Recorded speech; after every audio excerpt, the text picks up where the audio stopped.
President Trump is equating Ukraine and Russia. There is no equality here. Russia is the aggressor, and this has been the sort of the problem of the Trump administration's approach, Mr. Trump's approach. He sees Ukraine and Russia equally here, and there's no equality.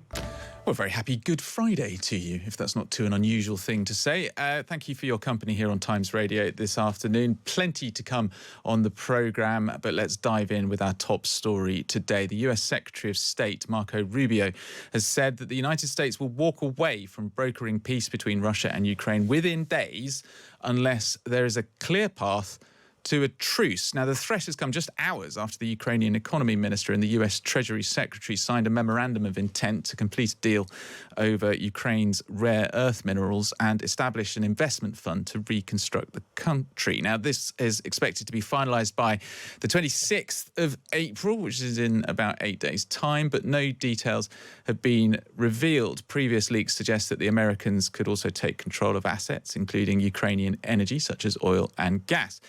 Meanwhile, as we've been hearing, Russian strikes on Ukraine are continuing, lethal strikes. Earlier today, President Zelensky posted on social media that Russia had launched a volley of missile attacks that killed 2 people. Let's first of all speak to Pavlo Kukta, who's the former acting Minister of the Economy in Ukraine. In a moment, we'll say hello to Heather Conley, who's former Deputy Assistant Secretary of State under the Bush administration. Pavlo, speaking to you, first of all, good afternoon. Thanks very much for coming on the programme. Do you get a sense that mixed messages are coming out of the United States administration at the moment? Not really, actually, because I think these steps have been rather predictable. So they are more or less doing what they were saying.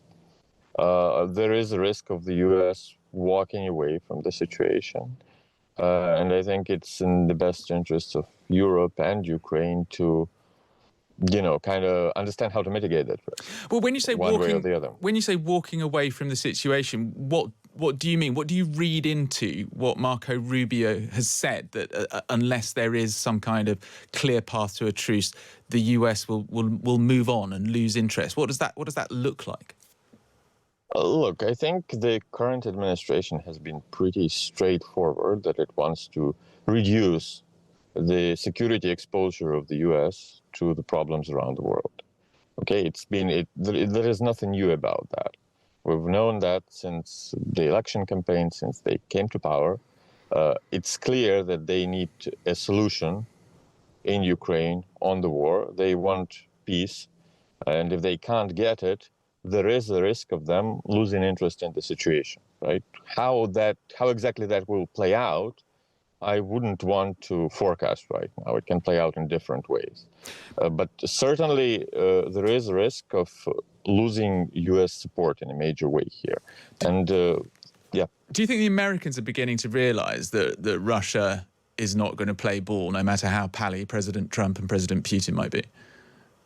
I actually think it's too early to tell. I mean, the first deadline that was officially set was 20th of April, and we're in the, 18th, right? 2 days before it.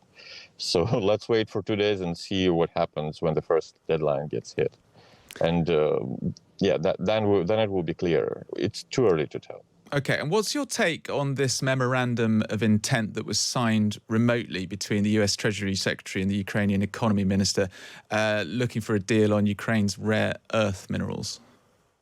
Well, it's actually more of a signal, and I think it was requested by the Ukrainian side, not really the Americans. As far as I know, the technical negotiations have gone pretty well.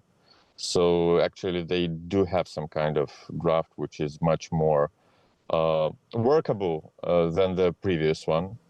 If you remember, a draft was released from the U.S. administration, which was kind of commercial type in nature, not really an international deal, and problematic in many points. So it seems that most of these have been ameliorated, as far as I know. We will see what gets officially released, but maybe something will be signed already next week.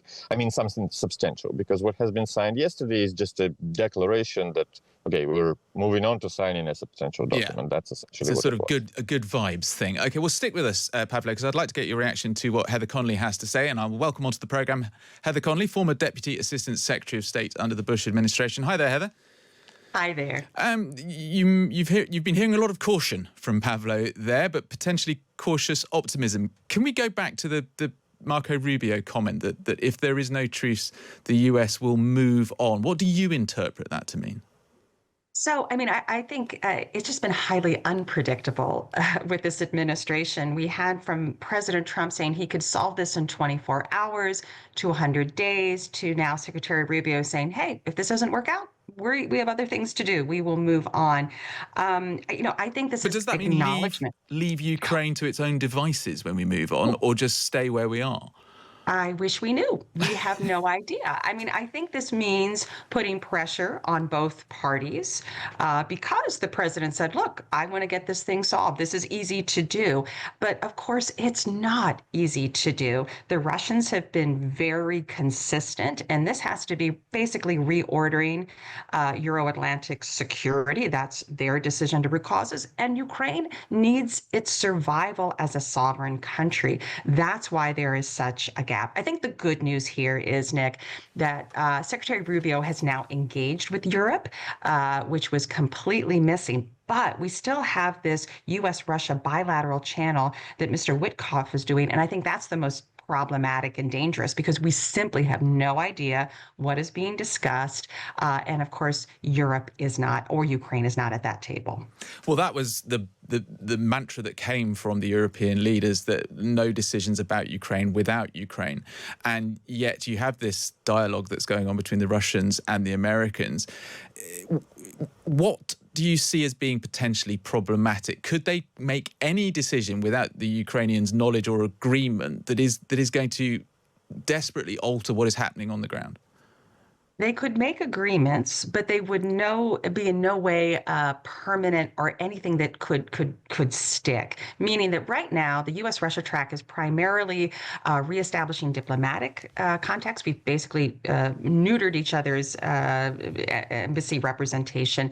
And there's also this economic track, which I think is worrisome about opening back up to U.S. investment. And that's why it's so important that Kirill Dmitriev, who's the head of the Russian Sovereign Wealth Fund, is really conducting these negotiations. So there's commercial, economic ties, diplomatic ties. But if we were to agree to Putin's demands, Europe could not agree to those. Ukraine could not agree to those. So then you'd have a situation where Ukraine and our European allies would be on the exact opposite side of the United States and Russia. And that is a real shift in the international order, in my view. And hence the standoff, I guess, which is why we haven't seen any movement on a truce. Do you sense that with the remote signing of this memorandum of understanding that the American and Ukrainian administrations are moving closer together in a constructive way?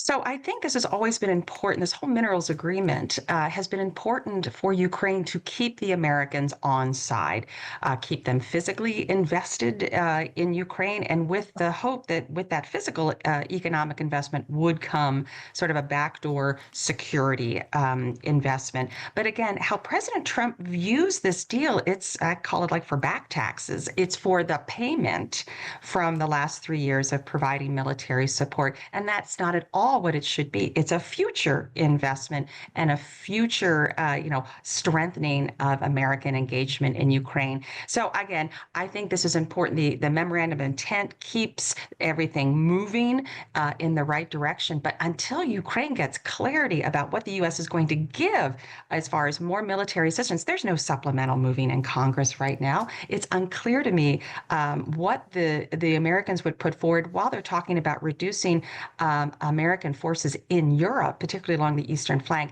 Until that's clarified, it would be hard for me to sign on to a full deal that really hands over so much of Ukraine's future economic wealth to the United States. How much of this is about President Trump playing politics back in the United States?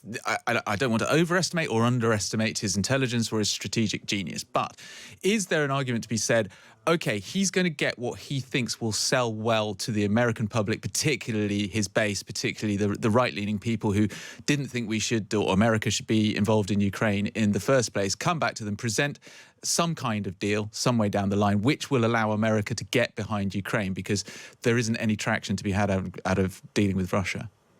So for American public opinion, this is really a split screen. On the one hand, the American people do not wish to continue to provide never-ending funds to Ukraine. But when you see public opinion, they know Russia is wrong. They know Vladimir Putin is the problem. They don't want to see him win. So this is sort of from a public opinion perspective. This is the needle to thread. President Trump always wants to project that Reagan-esque peace through strength. But if he agrees to Russian claims or Russian interests, it's not peace through strength. It would be peace through a weakened American position. And I think the American people would respond strongly to that. But again, that doesn't necessarily translate into the American people wanting to continue to send billions and billions of dollars of aid to Ukraine.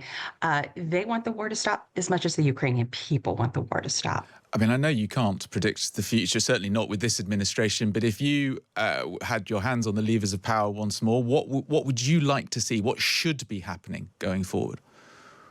Well, again, this needs to be America needs to be closely allied with its European allies and get to a negotiated solution where Ukraine maintains its sovereignty and can defend itself.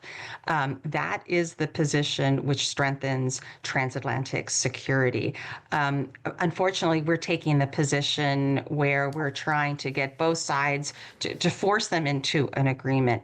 This is President Trump is equating Ukraine and Russia. There is no equality here. Russia is the aggressor, and this has been the sort of the problem of the Trump administration's approach, Mr. Trump's approach. He sees Ukraine and Russia equally here, and there's no equality. Pavlo, thank you for listening patiently to what Heather has to say. Are you filled with despair by her counsel, or do you think that there is some hope for the way that the interactions between Ukraine, Europe, the United States, and how they deal with Russia does have some kind of potential for optimism from where we are now? Look, I think we're in a rather tough moment, which was to come, because any period before a potential solution can actually happen is invariably going to be tough, right? This is normal. Because there is an inherent conflict, and Heather has, I think, highlighted it pretty well. So on one side, yes, I mean, Russia is the aggressor, Ukraine is the victim. Ideally, you just want to kick Russia out, beat them militarily, throw them out of Ukraine.